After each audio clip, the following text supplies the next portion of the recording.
नमस्कार दोस्तों।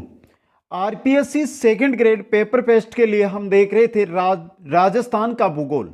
आज हमारी रहेगी क्लास नंबर 10, जिसके अंदर हमारा टॉपिक रहेगा राजस्थान में कृषि या राजस्थान की फसलें। दोस्तों, बहुत ही इंपॉर्टेंट टॉपिक रहता है। एग्जाम के अंदर एक क्वेश्चन आपको इससे देखने को जरूर मिलेगा। दोस्तों, आज हम अध्ययन करने वाले हैं राजस्थान में कृषि के बारे में। इससे पहले क्लासें हो चुकी है राजस्थान भूगोल की 9 क्लास, और 9 की 9 क्लासें आपको प्लेलिस्ट के अंदर मिल जाएगी। Second grade paper test Rajasthan भूगोल के नाम से बनी हुई है क्लास। दोस्तों, जो प्लेलिस्ट है वो वहां पर जाकर आप अटेंड कर सकते हैं। और इतिहास, राजनीति विज्ञान और जो ये क्लासें हुई है राजस्थान भूगोल, इनकी पीडीएफ है वो कुचामन ऑनलाइन क्लासेज ऐप पर आपको मिल जाएगी। लिंक दी गई है डिस्क्रिप्शन में, जाइए डाउनलोड कीजिए और वहां से अपने नोट्स है वो आसानी से आप बना सकते हैं। दोस्तों, तो चलते हैं आज की क्लास की ओर। ध्यान से एक एक चीज को आज यहां पर हम समझेंगे। राजस्थान में कृषि। दोस्तों, थोड़ी सी यहां पे मित्रों दिक्कत आ रही है देखने में। कृषि टॉपिक है आज हमारा, कृषि के बारे में आज हम यहां पे बात करेंगे। सबसे पहले हम ले रहे हैं फसलों का वर्गीकरण। फसलों के वर्गीकरण के दो मुख्य आधार हैं। अब ये दो मुख्य आधार है कौन कौन से आधार है उनके बारे में बात करेंगे। एक तो आधार है फसल को बोने और उसको काटने को लेकर, एक है उपयोग के आधार पर फसल कि खाद्यान्न फसल है या गैर खाद्यान्न नगदी फसल है। दो प्रकार से फसलों का हम वर्गीकरण करेंगे। पहला जो हमारा है वो है फसल के बोने एवं काटने के समय के आधार पर। जिस समय हम फसल को बोते हैं, जिस समय उसको काटते हैं, उस प्रकार से फसल है। दोस्तों, इस आधार पर जो हमारी फसलें हैं उनको 3 प्रकार की होती हैं। इस आधार पर फसलें कितने प्रकार की है? 3 प्रकार की है। कौन कौन सी है? खरीफ, रबी और जायद। खरीफ, रबी और जायद। दोस्तों, तो बात करते हैं सबसे पहले हम खरीफ की फसल की। कौन सी फसल है मित्रों? खरीफ की फसल। इन फसलों का उत्पादन ग्रीष्म ऋतु में किया जाता है। मतलब मित्रों, उत्पादन ग्रीष्म ऋतु में कैसे कि यह फसल है जो जून और जुलाई में बोई जाती है, गर्मी रहती है, और सितंबर अक्टूबर में काट ली जाती है। जब तक यहां पे हमारे यहां पे सर्द ऋतु आती है उससे पहले इनको काट लिया जाता है। दोस्तों, तो खरीफ की फसल ग्रीष्म ऋतु की फसल गर्मी में बोई जाती है, गर्मी में काट ली जाती है। दोस्तों, समझिए, जून जुलाई में इनको बोया जाता है और सितंबर और अक्टूबर में इनको काट लिया जाता है। दोस्तों, इन फसलों को दक्षिण पश्चिमी मानसून से होने वाली वर्षा का लाभ प्राप्त होता है। और लगभग ये देख के चलो दोस्तों कि यह फसल है जो खरीफ की फसलें होती है, यह दक्षिण पश्चिमी मानसून पर ही निर्भर रहती है। तो खरीफ की फसल जून जुलाई में बोई जाती है, सितंबर अक्टूबर में काट ली जाती है। दक्षिण पश्चिमी मानसून से किन फसलों को लाभ मिलता है? खरीफ की फसलों को लाभ मिलता है। अब बात करते हैं कि खरीफ की मुख्य फसलें हैं कौन कौन सी। प्रमुख फसलें देखिए, चावल, ज्वार, बाजरा, मक्का, रागी, मूंग, मोठ, अरहर या तुअर, उड़द, मूंगफली, कपास, जूट, पटसन और गंवार। अब मित्रों सीधा क्वेश्चन आया था उड़द निम्न में से फसल है रबी की, खरीफ की, जायद की या इनमें से कोई नहीं। तो किसकी है? उड़द किसकी फसल है मित्रों? उड़द है आपके खरीफ की फसल। तो यह आपको नाम जरूर याद रखने। सीधा क्वेश्चन यहां से बन सकता है कि कौन सी फसल किस समय बोई जाती है, उसके अनुसार आपको बताना है खरीफ की है, रबी की है या जायद की है। तो यह है हमारी जायद की फसलें, जून जुलाई में बोई जाती है, सितंबर अक्टूबर में काटी जाती है। दोस्तों, आगे बात करते हैं रबी की फसल की। देखिए, इन फसलों का उत्पादन शीत ऋतु में किया जाता है। शीत ऋतु का मतलब अक्टूबर और नवंबर में बोई जाती है तथा मार्च अप्रैल में काट लिया जाता है। जब तक ये फसलें पकती है तब तक सर्दी ही रहती है मित्रों। जब हम अक्टूबर एंड की ओर इन फसलों को बोते हैं तो सर्दी आ जाती है, और जब तक इनको काटा जाता है मार्च तक सर्दी रहती है। मार्च के लगभग इनको काटा जाता है तो क्या रहती है? सर्दी रहती है। और ये सभी फसलें हैं सर्दी की ही फसलें हैं। तो सर्दी के अंदर, सर्द ऋतु के अंदर जो फसलें बोई जाती है उनको रबी की फसल कहते हैं। दोस्तों, अब देखिए, इन फसलों को भूमध्य सागरीय चक्रवातों से होने वाली मावट वर्षा का लाभ प्राप्त होता है। अब यहां से एक क्वेश्चन जो हमने पहले देख लिया है, मावट के बारे में हमने पढ़ा था, जब उस समय हमने मावट के बारे में देखा था। मावट है वो कौन सी खाद्यान्न की फसल है, उसके लिए सबसे ज्यादा उपयोगी होता है। ऑप्शन है आपका ज्वार, गेहूं, चावल और जौ। बताना है कमेंट करके आपको मित्रों कि रबी की फसल के अंदर मावट का है वो लाभ प्राप्त होता है फसलों को, और लाभ प्राप्त होता है उसमें सबसे ज्यादा जो खाद्यान्न फसल है गेहूं, इसको मावट का सर्वाधिक लाभ मिलता है दोस्तों। अब बात करते हैं रबी की कौन कौन सी प्रमुख फसलें हैं, तो चलते हैं रबी की फसलों की ओर। प्रमुख फसलें देखिए, गेहूं है, जौ है, चना है, मटर है, मसूर, सरसों, अड़सी, तारामीरा, सूरजमुखी, मूंगफली, तोरिया, धनिया, जीरा, मेथी, अफीम। इन सभी को याद रखना है। सीधा क्वेश्चन बन गया कि आपको ऐसे करके कि सूरजमुखी, सीधा बन गया कि सूरजमुखी फसल है रबी की है, खरीफ की है या जायद की है, तो किसकी है? रबी की है दोस्तों। किसकी है मित्रों? रबी की फसल है। अब यहां पे बहुत सारे साथी कमेंट जरूर करेंगे कि सर आपने खरीफ में भी मूंगफली बता दिया और रबी में भी मूंगफली बता दिया। तो मित्रों मूंगफली दोनों फसलों के अंदर बोई जाती है। आगे चलते हैं नेक्स्ट की ओर। 3 नंबर आती है हमारी, वो आती है दोस्तों जायद की फसल। जायद की ये कब बोई जाती है? मार्च से मध्य जून तक जायद की फसलों का उत्पादन किया जाता है मित्रों। मार्च, जब हम रबी की फसलों को काटते हैं उसके बाद जायद की फसलें बोई जाती है, और मध्य जून, क्योंकि जून और जुलाई के अंदर या जुलाई सितंबर के अंदर हम खरीफ की फसलें बो देते हैं, तो मध्य जून तक जो हमारी मेन ग्रीष्म ऋतु रहती है जिसके बारे में हमने पढ़ा था, उस समय इन फसलों को बोया जाता है। सीधी बात करें कैसे याद रखें, तो वो देखिए खरीफ की फसल बरसात ऋतु, वर्षा ऋतु के अंदर, खरीफ की फसल वर्षा ऋतु की, रबी की फसल शीत ऋतु की, और जायद की फसल है जो आपके किसकी है मित्रों? ग्रीष्म ऋतु की फसल है। अब जायद की फसल में कौन कौन सी फसलें सम्मिलित है? तरबूज है, खरबूज है, ककड़ी है, खीरा है, आदि को जायद की फसलों के अंतर्गत सम्मिलित किया जाता है। यह हो गई हमारी बोने और काटने के समय के आधार पर फसलें। लेकिन बात तो हमें उपयोग के आधार पर भी करनी है ना। उपयोग के आधार पर जो फसलों के प्रकार है उनकी भी बात करनी है, क्योंकि ज्यादातर आजकल जो एग्जामों के अंदर देखने को मिल रहा है वो उपयोग के आधार पर जो फसलें उनसे क्वेश्चन मिलता है। कैसे क्वेश्चन मिलता है वो भी मैं आपको बताऊंगा। तो चलते हैं मित्रों आगे दूसरे प्रकार में, उपयोग के आधार पर फसलों के प्रकार। इस आधार पर फसलों के 2 प्रकार है। बोने और काटने के आधार पर 3 प्रकार थे, रबी, खरीफ और जायद। लेकिन उपयोग के आधार पर 2 प्रकार है। पहला है खाद्यान्न फसलें और दूसरा है गैर खाद्यान्न, जिनको नगदी बोल सकते हैं, व्यापारिक बोल सकते हैं या वाणिज्यिक फसल बोल सकते हैं दोस्तों। खाद्यान्न फसल में कौन कौन सी फसलें आती है जिनको हम खाने की यूज लेते हैं दोस्त? देखिए चावल है, ज्वार है, मक्का है, गेहूं है, जौ है, रागी है, बाजरा है, चना, मटर, मैसूर, मूंग, मोट, अरहर, उड़द। ये सभी की सभी जो फसलें हैं आपकी वो खाद्यान्न फसलें हैं। क्या है मित्रों? खाद्यान्न फसलें हैं। जैसे चावल है उसको हम खाने के काम में लेते हैं, ज्वार, मक्का, गेहूं, जौ, रागी, बाजरा, चना, मटर, मसूर, मूंग, मोट, अरहर, उड़द, ये सभी क्या है आपकी खाद्यान्न फसलें हैं।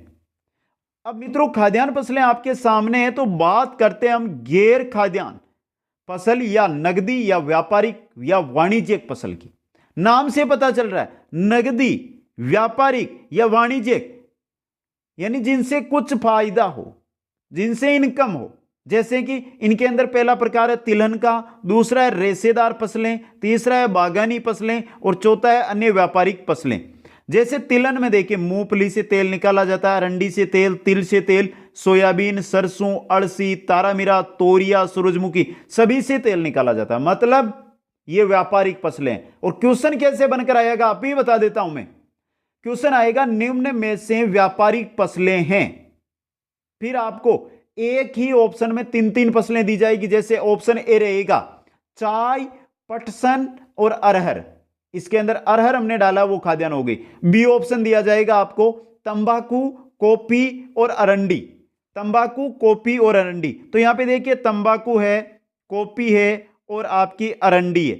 ये तीनों क्या है आपकी, तीनों की तीनों है जो खाद्यान्न, गैर खाद्यान्न यानी नगदी या व्यापारिक फसलें। ये क्वेश्चन बहुत अच्छी तरह याद रख लेना, एग्जाम में जरूर मिल सकता है आपको ये क्वेश्चन।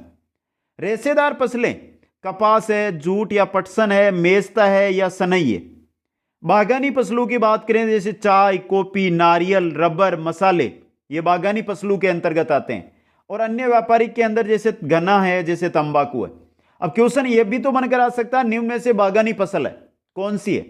ऑप्शन दे दिया, मूंगफली, कपास, चाय और गन्ना। तो कौन सी है? चाय आपकी बागानी फसल है। निम्न में से रेशेदार फसल है, निम्न में से रेशेदार फसल है सरसों, मेस्ता, रबर और तंबाकू। तो मेस्ता क्या आपकी रेशेदार फसल है दोस्तों। तो याद कैसे भी करो, इनको याद कर लेना मित्रों, एक क्वेश्चन यहां से बनकर आपको सीधा मिलेगा। जितना आप कठिन टॉपिक को सोचते हैं राजस्थान कृषि को, उतना कठिन नहीं है दोस्तों। अब मित्रों आगे चलते हैं, ये हमने फसलों के बारे में देख लिया। सबसे इंपॉर्टेंट रहती है फसलें जब हम पढ़ते हैं, कृषि जब पढ़ते हैं, तो हरित क्रांति क्या मतलब है और हरित क्रांति से कैसा क्वेश्चन आता है, वो हम जब क्वेश्चनों की सीरीज लेकर आएंगे उसके अंदर चर्चा करेंगे। तो चलते हैं मित्रों हरित क्रांति की ओर। अब बात करेंगे हम मित्रों हरित क्रांति की। हरित क्रांति से तात्पर्य मतलब क्या है हरित क्रांति का?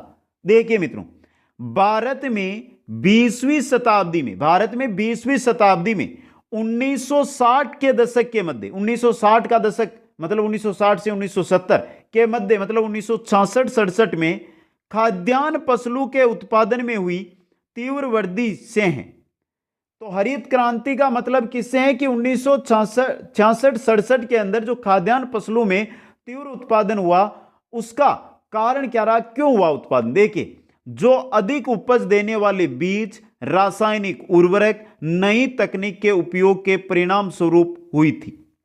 ये जो वृद्धि हुई थी, ये या तो हमने कुछ नया बीज उपयोग है जो बोया है, या हमने रासायनिक उर्वरक प्रयुक्त किए हैं, या हमने कुछ नई तकनीक प्रयुक्त की है। इसी वजह से हमारी जो क्या हुई है, फसलें हैं, खाद्यान्न फसलें हैं, उनके उत्पादन में वृद्धि हुई है। और यह सब हुआ है हरित क्रांति की वजह से दोस्तों। इस उन्नत बीज उर्वरक तथा सिंचाई क्रांति भी कहा जाता है, यानी हरित क्रांति जो ये खाद्यान्न फसलों के लिए है, इसको उन्नत बीज उर्वरक या सिंचाई क्रांति के नाम से भी जाना जाता है दोस्तों।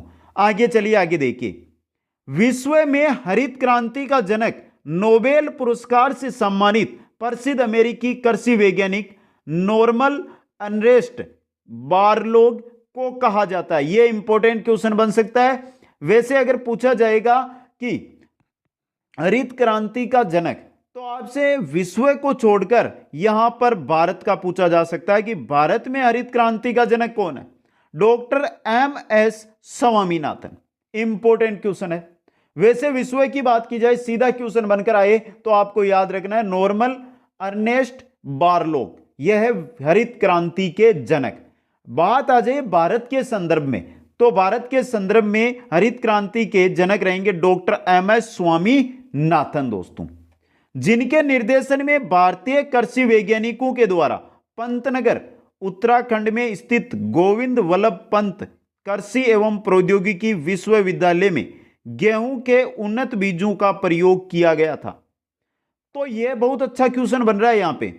गेहूं, सबसे पहले हरित क्रांति जब आई थी भारत के अंदर, तो खाद्यान्न फसलों पर जोर दिया गया था, क्योंकि उस समय खाद्यान्न की कमी इंडिया में चल रही थी, भारत में चल रही थी, तो गेहूं पर विशेषकर जोर दिया गया था।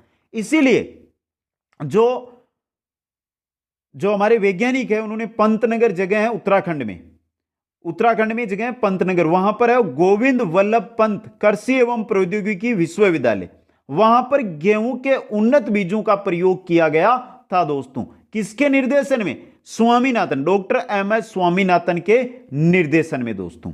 आगे देखिए, यह भारत का प्रथम कृषि विश्वविद्यालय है जिस भारत में हरित क्रांति की जन्मस्थली कहा जाता है, जिसे भारत के अंदर हरित क्रांति की जन्मस्थली कहा जाता है। तो यहां से जो क्वेश्चन बने वो आपको एक बार मैं वापस दर्शा दूं। पहला क्वेश्चन, हरित क्रांति का जनक किसको कहा जाता है? नॉर्मन अर्नेस्ट बारलोग को। भारत में हरित क्रांति का जनक डॉक्टर एम.एस. स्वामीनाथन। गेहूं के लिए जो उन्नत बीज बनाया गया सबसे पहले, वो पंतनगर जगह किस राज्य में है? उत्तराखंड में। किस विश्वविद्यालय में? गोविंद वल्लभ पंत कृषि एवं प्रौद्योगिकी विश्वविद्यालय में दोस्तों। अब यहां से जो क्वेश्चन बन रहा है, यह भारत का प्रथम कृषि विश्वविद्यालय जिसे भारत में हरित क्रांति की जन्मस्थली कहा जाता है। तो खाद्यान्न में हरित क्रांति की जन्मस्थली कौन से विश्वविद्यालय को कहा जाता है? किसको? गोविंद वल्लभ पंत कृषि एवं प्रौद्योगिकी विश्वविद्यालय को दोस्तों। अब बात करते हैं भारत में हरित क्रांति की क्या क्या विशेषताएं है दोस्तों। भारत में हरित क्रांति की विशेषताओं की दोस्तों। तो भारत में हरित क्रांति की विशेषताओं में पहली विशेषता, भारत में हरित क्रांति का प्रारंभ 1966 में खरीफ की फसल से माना जाता है। जो हरित क्रांति है इसका प्रारंभ हुआ था 1966 में खरीफ की फसल से दोस्तों। भारत में हरित क्रांति के परिणाम स्वरूप, हरित क्रांति के परिणाम स्वरूप जो गेहूं का उत्पादन है उसमें सर्वाधिक वृद्धि हुई। हरित क्रांति से खाद्यान्न की किस फसल में सर्वाधिक वृद्धि हुई है? गेहूं में। और गेहूं के बाद नंबर आता है चावल का, तो इसके पश्चात चावल के उत्पादन में सर्वाधिक वृद्धि हुई। 1 नंबर पे गेहूं, 2 नंबर पे चावल। तीसरी विशेषता, भारत में हरित क्रांति का सर्वाधिक प्रभाव पंजाब, हरियाणा और उत्तर प्रदेश में हुआ। यानी हरित क्रांति का सर्वाधिक प्रभाव कहां कहां पर पड़ रहा है? Punjab 1 number, 2 number Haryana, 3 number Uttar Pradesh दोस्तों। यह है हरित क्रांति की विशेषताएं। तो बात कर लेते हैं हरित क्रांति की सीमाएं या कमियों की। क्या कमियां रही? पहली कमी आपकी स्क्रीन पे देखिए, हरित क्रांति का प्रभाव केवल कुछ क्षेत्र विशेष तक ही सीमित रहा, अन्य क्षेत्रों पर इसका प्रभाव नहीं हुआ। परिणाम स्वरूप प्रादेशिक विषमताएं उत्पन्न हो गई।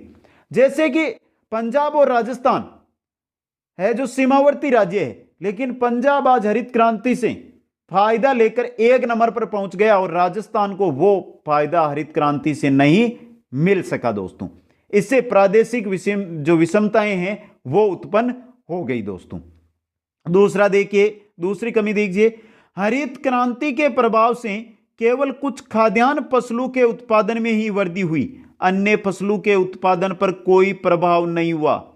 जैसे गेहूं है, चावल है, इनके उत्पादन में तो बहुत तीव्र गति से वृद्धि हुई, लेकिन बाकी जैसे हम व्यापारिक फसलें उनकी अगर हम बात करें तो उनमें बहुत ही यानी न के बराबर कोई वृद्धि हुई तो हुई है, नहीं वृद्धि हुई भी नहीं दोस्तों।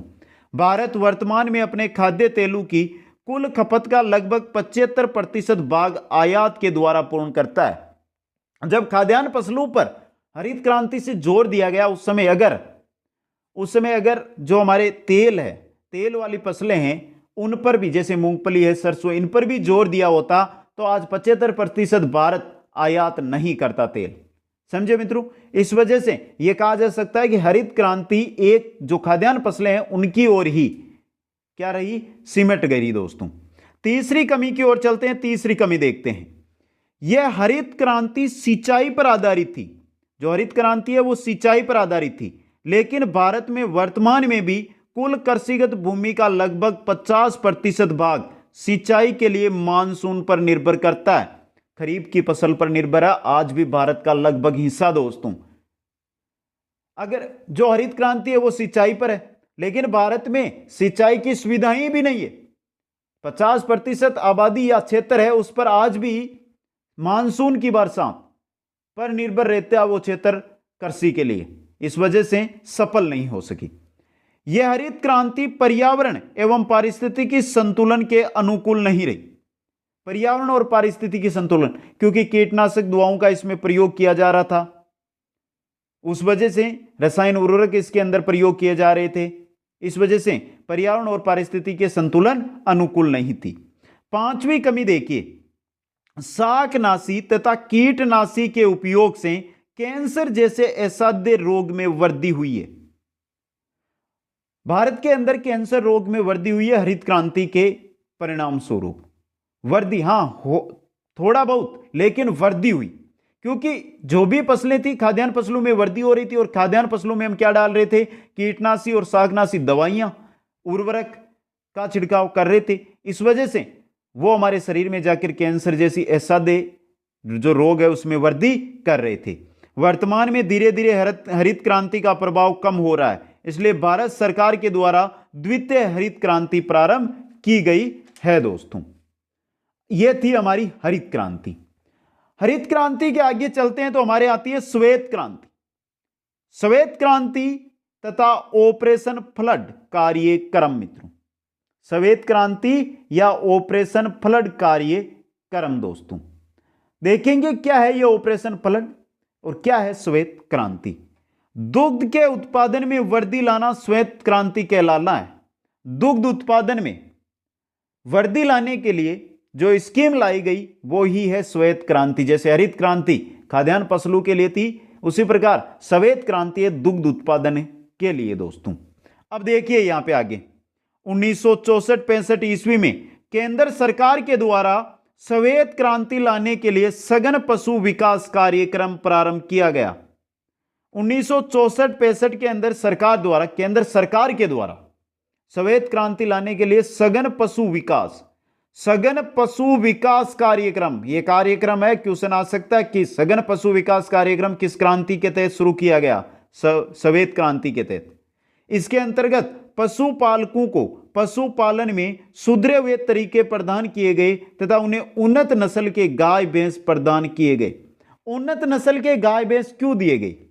क्योंकि उन्नत नस्ल के जो गाय भैंस है वो अधिक दूध देते हैं और हमारा मिशन ही था श्वेत क्रांति का कि दूध में क्या किया जाए, दूध के जो उत्पादन है उसमें वृद्धि की जाए दोस्तों।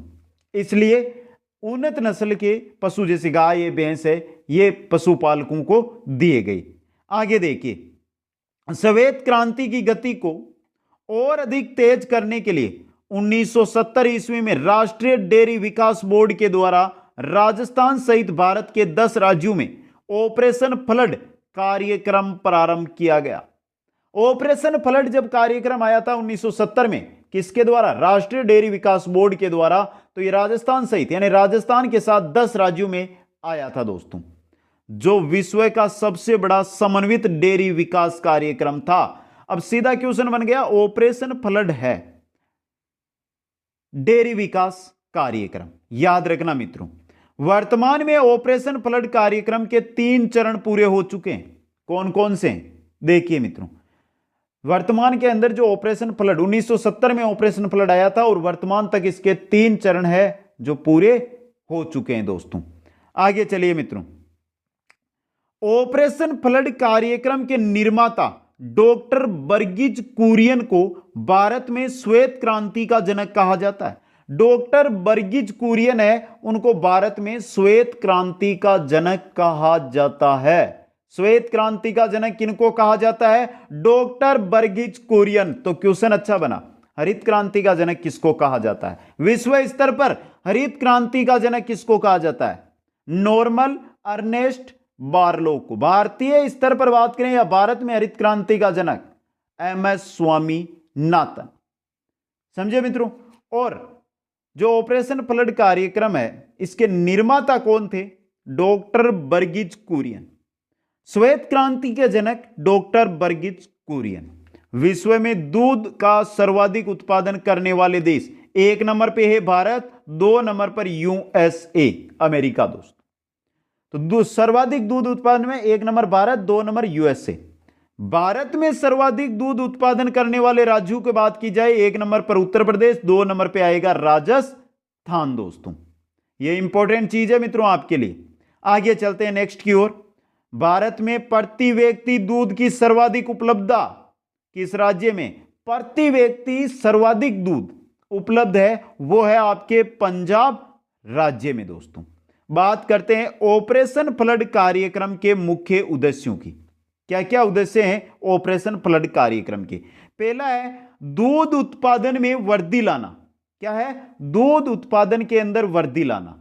दूसरा है दुग्ध उत्पादकों को दूध का उचित मूल्य दिलाना। जो दूध उत्पादक है उनको दूध का उचित जो मूल्य है वो दिलाना। और तीसरा है उपभोक्ताओं तक शुद्ध दूध के वितरण की व्यवस्था करना।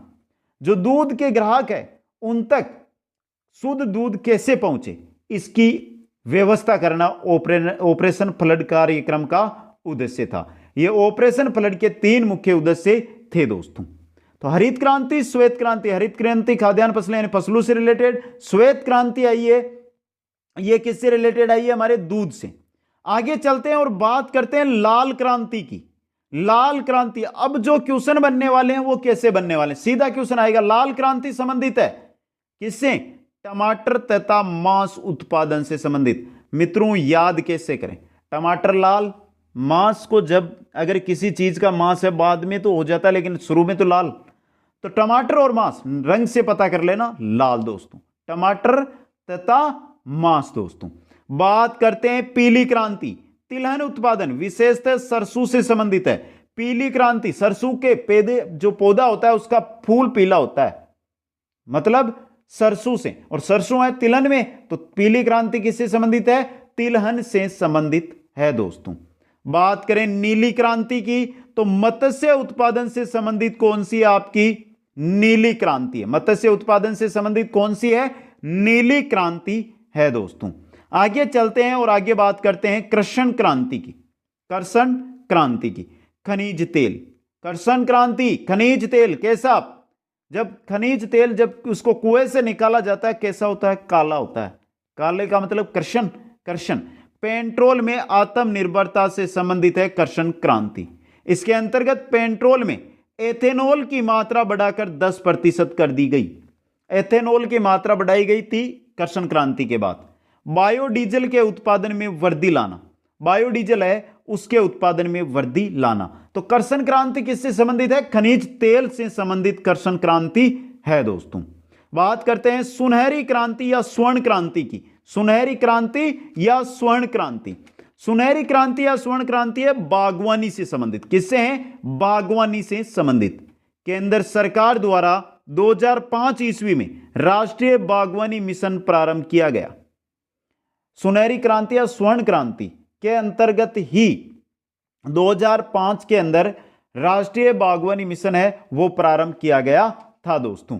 इसी के साथ मित्रों और देखिए, बागवानी के अंतर्गत क्या, फल, सब्जियां, पुष्प उत्पादन में मसाले तथा बागानी फसलों को सम्मिलित किया जाता है। किसमें, बागवानी में। बाग से रिलेटेड फल, सब्जियां, पुष्प, मसाले या बागानी जो फसलें हैं वो सभी किसमें आते हैं, ये बाग के रूप में होते हैं, तो ये आती है बागवानी में।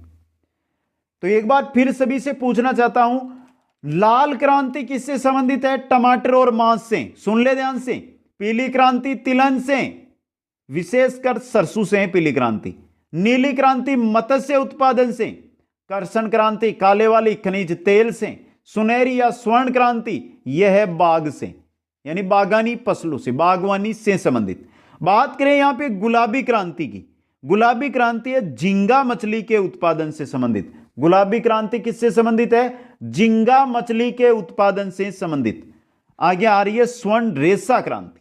यहां पे तो रेशा नाम आ गया, पता चल जाएगा, जूट है, पटसन है, ये रेशे के ही है, तो जूट पटसन उत्पादन से संबंधित। तो फिर चलिए यहां पे स्वर्ण रेशा क्रांति आई है, तो बताइए स्वर्ण क्रांति किससे संबंधित है, सुनहरी क्रांति किससे संबंधित है, बागवानी से संबंधित। गुलाबी क्रांति झींगा मछली उत्पादन से, स्वर्ण रेशा क्रांति जूट पटसन उत्पादन से। आगे चलते हैं रजत क्रांति। रजत क्रांति है अंडा व मुर्गी उत्पादन से संबंधित।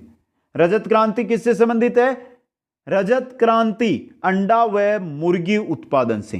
प्रोटीन क्रांति दलहन उत्पादन से। दलहन होते हैं उनके अंदर प्रोटीन होता है, तो जो प्रोटीन क्रांति है वो किससे संबंधित है, आपके दलहन उत्पादन से। बात करते हैं रजत रेशा क्रांति। रजत रेशा क्रांति कपास उत्पादन से संबंधित है। जैसे पहले आई थी स्वर्ण रेशा क्रांति, वो थी जूट और पटसन से संबंधित, और यहां पे आई है रजत रेशा क्रांति। स्वर्ण रेशा, रजत रेशा, स्वर्ण पदक, रजत पदक, कांस्य पदक।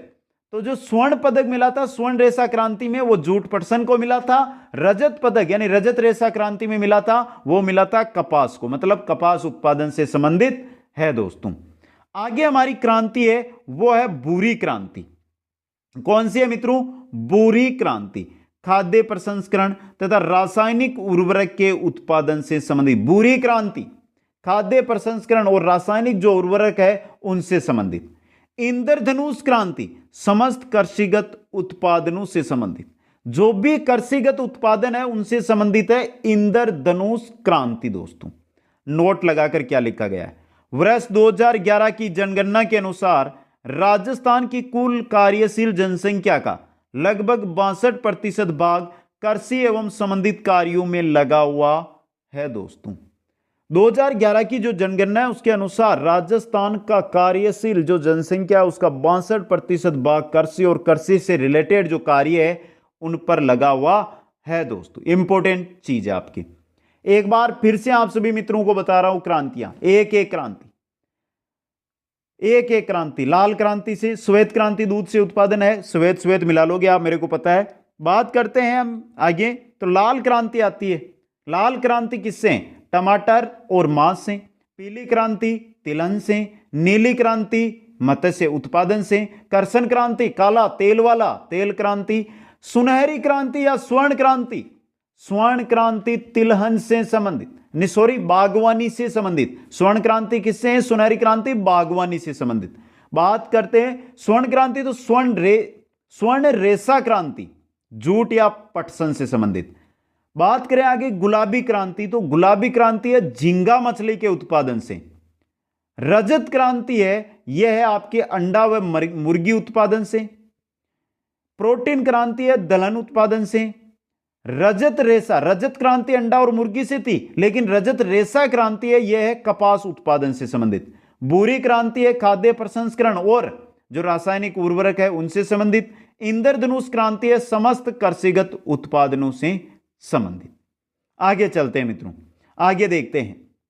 भारत की 2011 की जनगणना के अनुसार कुल कार्यशील जनसंख्या का लगभग 52% भाग कृषि एवं संबंधित कार्यों में लगा हुआ है।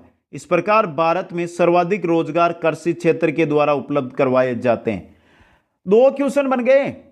कुल कार्यशील जनसंख्या के अनुसार राजस्थान का कितना प्रतिशत भाग कृषि पर लगा हुआ है? 62%। और भारत का 52%। सर्वाधिक रोजगार कौन दे रहा है? सर्वाधिक रोजगार देने वाला क्षेत्र है कृषि क्षेत्र। दोस्तों वर्तमान में भारत के कुल निर्यात में, वर्तमान में जो भारत निर्यात करता है उसमें कृषि एवं संबंधित वस्तुओं का योगदान लगभग कितना है? 10% है। भारत जो भी चीजें निर्यात करता है उसमें कृषि क्षेत्र का योगदान 10% है तथा कुल आयात में कृषि एवं संबंधित वस्तुओं का योगदान लगभग 3 से 4% है। जो आयात हम करते हैं, जो मंगवाते हैं, उनमें कृषि से रिलेटेड कितना है? 3 से 4% ही है। दोस्तों आगे चलते हैं, आगे देखते हैं। आगे है हमारे भारत के कुल कृषिगत क्षेत्रफल के लगभग 66% भाग पर खाद्यान्न फसलों का उत्पादन किया जाता है तथा 34% भाग पर वाणिज्यिक फसलों का उत्पादन किया जाता है। क्वेश्चन अच्छा बन सकता है कि भारत में जो फसलें हम बोते हैं उनमें भारत का जो क्षेत्रफल है, कृषिगत क्षेत्रफल है, उसमें कितने प्रतिशत पर खाद्यान्न फसलें बोई जाती है? 66%। और कितने क्षेत्रफल पर वाणिज्यिक फसलें बोई जाती है? 34% क्षेत्रफल पर। दोस्तों इंपॉर्टेंट क्वेश्चन बन सकता है। आगे देखिए, भारत में सर्वाधिक क्षेत्रफल पर बोई जाने वाली फसल, सर्वाधिक क्षेत्रफल पर बोई जाती है चावल और 2 नंबर पे है आपकी गेहूं। तो सर्वाधिक कौन सी फसल बोई जाती है? चावल, 2 नंबर पे है गेहूं। भारत में सर्वाधिक सिंचित फसल में देखें तो सर्वाधिक सिंचित फसल है गेहूं और 2 नंबर पे है आपका गेहूं। 1 नंबर चावल, 2 नंबर गेहूं। भारत की सबसे प्रमुख खाद्यान्न फसल, सबसे प्रमुख खाद्यान्न फसलों की बात की जाए तो 1 नंबर पे चावल और 2 नंबर पे आपकी क्या रहेगी? गेहूं रहेगी। दोस्तों तो ये थी राजस्थान में कृषि। अब जो कृषि नीति आई है या कृषि गणना हुई है, इनसे रिलेटेड जो भी इंपॉर्टेंट चीजें बनेगी वो हम क्वेश्चनों के अंदर देखेंगे। क्वेश्चनों के अंदर जो करंट के क्वेश्चन बनते हैं उनसे रिलेटेड आपको संपूर्ण जानकारी प्रश्न जो रहेंगे हमारे उनके अंदर रहेगी। ये क्लास आपको कैसी लगी एक बार कमेंट करके बताएं। वीडियो को लाइक, शेयर और जो नए साथी है चैनल को जरूर सब्सक्राइब करें। आप सभी को बहुत बहुत धन्यवाद। जय हिंद, जय भारत।